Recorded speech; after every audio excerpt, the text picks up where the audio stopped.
ब्रह्मा, विष्णु और महेश, इन तीनों की जो देवियां हैं, ब्रह्माणी, लक्ष्मी और पार्वती, थोड़ा ध्यान लगाकर सुनना। हरतालिका तीज शिव महापुराण की कथा ही नहीं, आप जो तीज करते हो, हरियाली करो चाहे सातुड़ी करो, उस तीज की महत्वता क्या है, इस हिंगोली की शिव महापुराण की कथा में अपने को समझना है कि उसकी मूल तत्वता, उसकी महत्वता है क्या, उसका महत्व क्या है।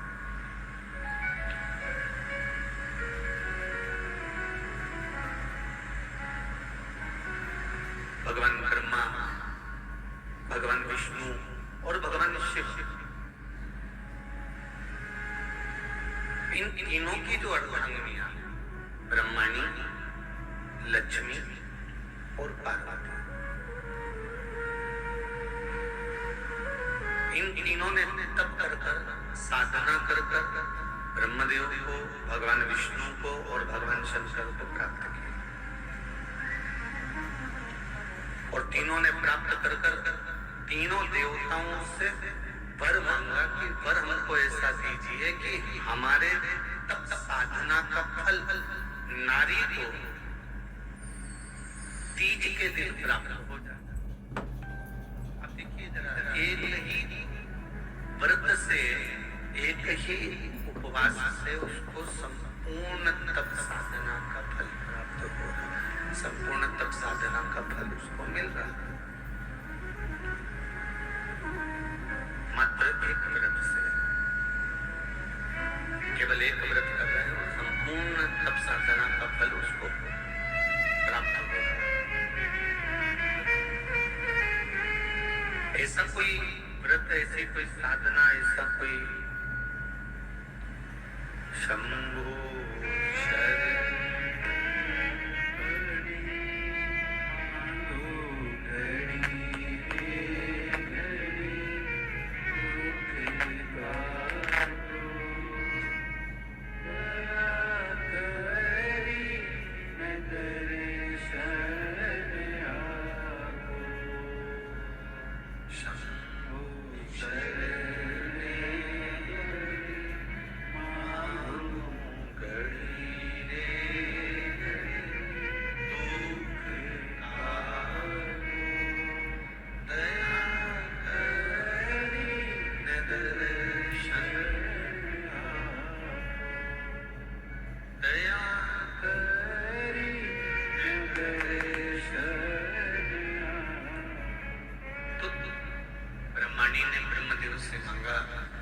लक्ष्मी जी ने भगवान विष्णु से मांगा, पार्वती जी ने भगवान शिव से मांगा कि ऐसा वर दे दीजिए जिस वर से एक ही व्रत करने से संपूर्ण फल की प्राप्ति हो जाए, संपूर्ण फल मिल जाए। ऐसा एक व्रत का फल दे दीजिए, मात्र एक व्रत का। अब देखिए, हरियाली तीज करने वाली माताएं थोड़ा ध्यान से सुनना।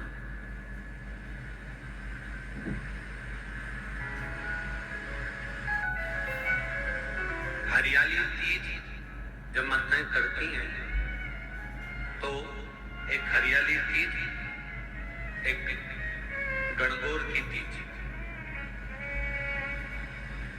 ये दो तीज के व्रत ऐसे होते हैं जिसमें जब माताएं करती हैं तो उस समय पर उमा, ब्रह्माणी और लक्ष्मी, इन तीनों की आराधना का फल उसको केवल एक व्रत से प्राप्त हो जाता है। अब देखिए दूसरा सातुड़ी तीज, सातुड़ी तीज,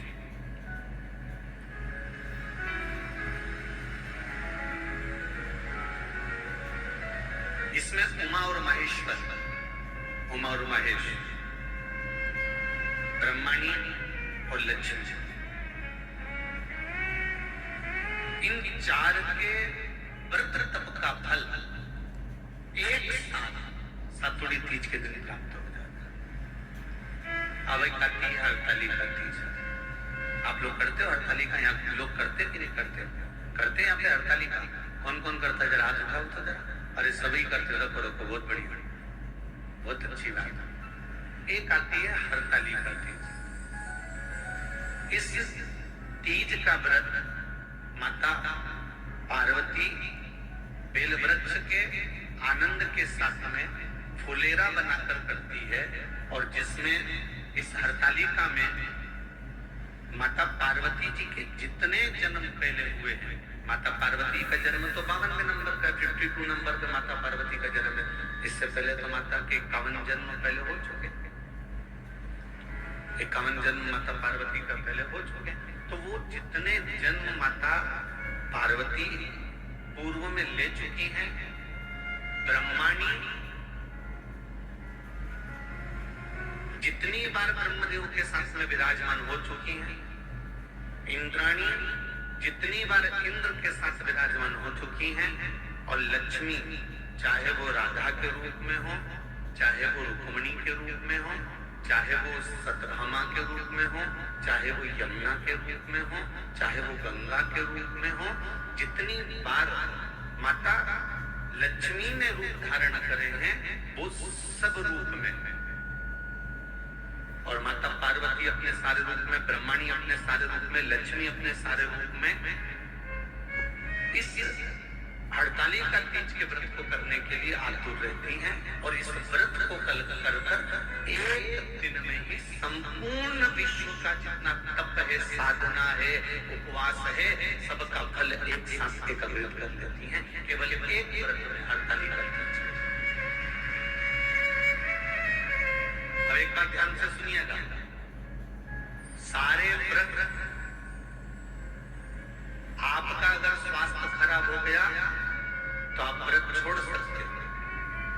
जितने भी व्रत आप लोग कर रहे हैं पूर्व के, सोमवार, मंगलवार, एकादशी, छठ, पंचमी, चतुर्थी, अगर आपका स्वास्थ्य खराब है तो आप उस व्रत को छोड़ सकते हैं, सारे व्रत को छोड़ सकते हैं।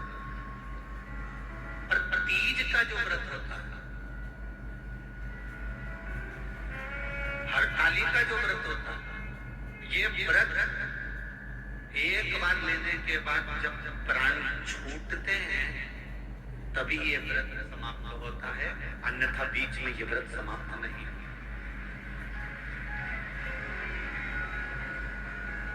ये व्रत समाप्त होता ही नहीं। अगर शरीर से नहीं बनता कि अब हमारी अवस्था हो गई, अब शरीर से नहीं बन रहा है, तो भले एक पहर की पूजन कर कर, एक पहर का नियम धारण कर कर, एक पहर का स्मरण कर कर, एक पहर का पूजन कर धारण करो, और उसके बाद में भले आप थोड़ा सा जो भी आपको लेना है वो कर लो, पर इस व्रत को करना ही पड़ता है। इस व्रत का नियम ही है। इस व्रत की दिएगा, इस व्रत शिव महापुराण कथा को, कि व्रत बहुत बड़ा है, बहुत बड़ा व्रत है, तो उसको छोटा करने का भी तो तरीका शास्त्रों में कहा गया है। गुरुजी, हरतालिका तीज का व्रत इतना भारी होता है, करवा चौथ का व्रत इतना भारी होता है, तीज का व्रत इतना भारी होता है कि हम कुछ भी नहीं खाते, यहाँ तक कि मुख में जल भी आता है ना तो उसको भी हम निगल नहीं सकते।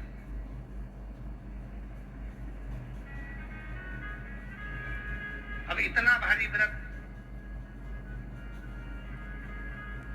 और शास्त्र कहता है कि हरतालिका तीज का उद्यापन तो पहले होता ही नहीं, एकादशी का तो हो जाता है।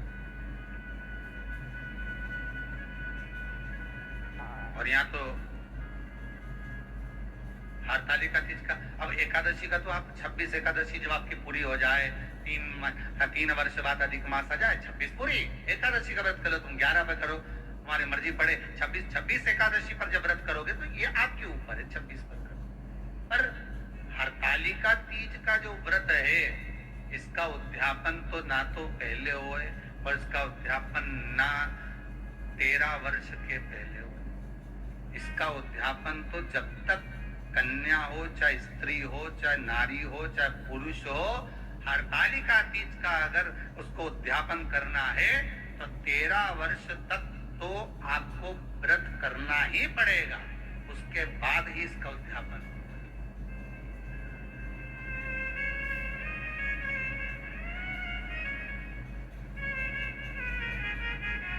ये तो कहीं की माताएं तो बड़ी होशियार सोच के बैठी थी कि अब की साल उद्यापन कर।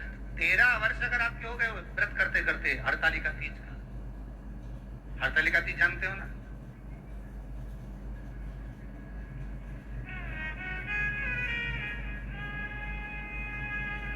तेरह वर्ष अगर आपके हो गए भगवान की भक्ति को धारण करते करते, 13 वर्ष अगर आपके हो गए हैं भगवत स्मरण करते करते, उसके बाद में आप बड़े प्रेम से, बड़े आनंद से आप व्रत का उद्यापन करो, कोई मना नहीं। पर यदि आप उद्यापन कर रहे हो और आपका मन है कि मुझे उद्यापन करना ही है, तो 13 वर्ष तक जिस भाव से आप भगवान का व्रत कर रहे हो, साधना कर रहे हो, स्मरण कर रहे हो, उसी भाव से आप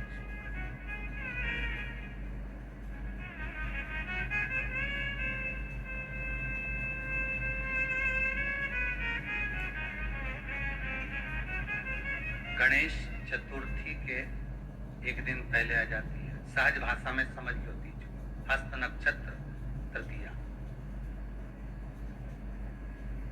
उसमें सबसे ज्यादा जरूरी है हरतालिका तीज का पूजन अगर आप कर रहे हो, और हरतालिका तीज का अगर आप स्मरण कर रहे हो, तो उसमें सबसे ज्यादा अगर कुछ जरूरी है तो शंकर भगवान जहां विराजमान होते हैं उनके ऊपर उनकी 5 कन्याओं का होना जरूरी है। मतलब ऊपर फुलेरा बंधना जरूरी। फुलेरा का मतलब जानते हो?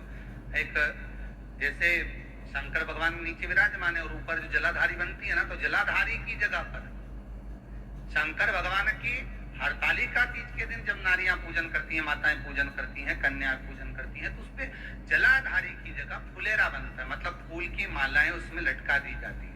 अब कितनी माला लटकाना चाहिए? प्रयास करना चाहिए कम से कम 5 माला उसमें होना जरूरी है, और 5 से ज्यादा भी लटकाओगे चलेगा, पर 5 से कम नहीं होना। फुलेरा 5 कौन कौन है ये? जया, विषहरा, सामरीवारी, दौतली, देव। शंकर भगवान की 5 बेटी। इससे अधिक अगर आप लटका रहे हो तो शंकर भगवान की और भी बेटियों का व्याख्यान है। मनसा है, अशोक सुंदरी है, ये शंकर भगवान की पुत्रियां। नर्मदा जी का स्मरण आ जाता है, नर्मदा है। तो ये सब बेटियों का तो आप ज्यादा लटकाओगे चले जाएगा, पर कम नहीं। जैसे हरतालिका तीज का जो उद्यापन होता है, उद्यापन में सबसे मुख्य चीज क्या होती है कि जो भी आप वस्तु दान दे रहे हैं, जो भी आप वस्तु समर्पित कर रहे हैं, हरतालिका तीज के उद्यापन में जो भी सामग्री आप दे रहे हैं वो 5 होना चाहिए। जैसे फुलेरा का वर्णन किया कि फुलेरा 5 माला से ज्यादा होगा चलेगा, पर 5 से कम अधिक।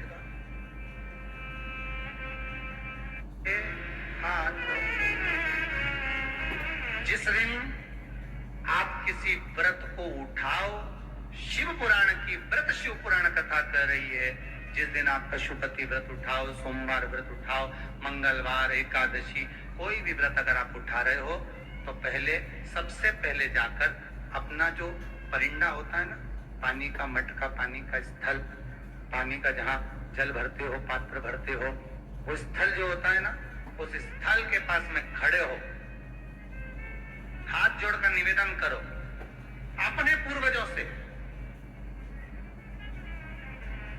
कि मान लो अगर मेरे व्रत में कोई त्रुटि होती है, मेरे व्रत में अगर कोई गलती होती है, तो हे देवादिदेव महादेव, हे मेरे घर के पूर्वज पितर, जितने मेरे कुल देवी कुल देवता आहूत वासुक जो भी हैं, आप उस व्रत को संभाल लेना, मेरी गलती को आप सुधार देना। उनके पास जाकर क्यों कहना चाहिए? क्योंकि वो हमारे बुजुर्ग हैं, बड़े हैं, हम उनसे छोटे हैं, हम छोटे हैं। माफी मांगने में, सॉरी कहने में, क्षमा मांगने में कभी पीछे मत हटो। और जब इस चित्त वृत्ति में अहंकार आ जाए तो पीछे हट जाए। जब इस चित्त वृत्ति में अभिमान आ जाए, गर्व के शब्द आ जाए, अहंकार के शब्द आ जाए कि मैं कर रहा हूं, मैं करा रहा हूं, मैं कर रहा हूं, मैं का जब संबोधन आ जाए तो पीछे हट जाए। और जब कहीं एक स्वारी संबोधन से, एक क्षमा संबोधन से अगर बात सवरती हो तो वहां स्वारी और क्षमा मूल हो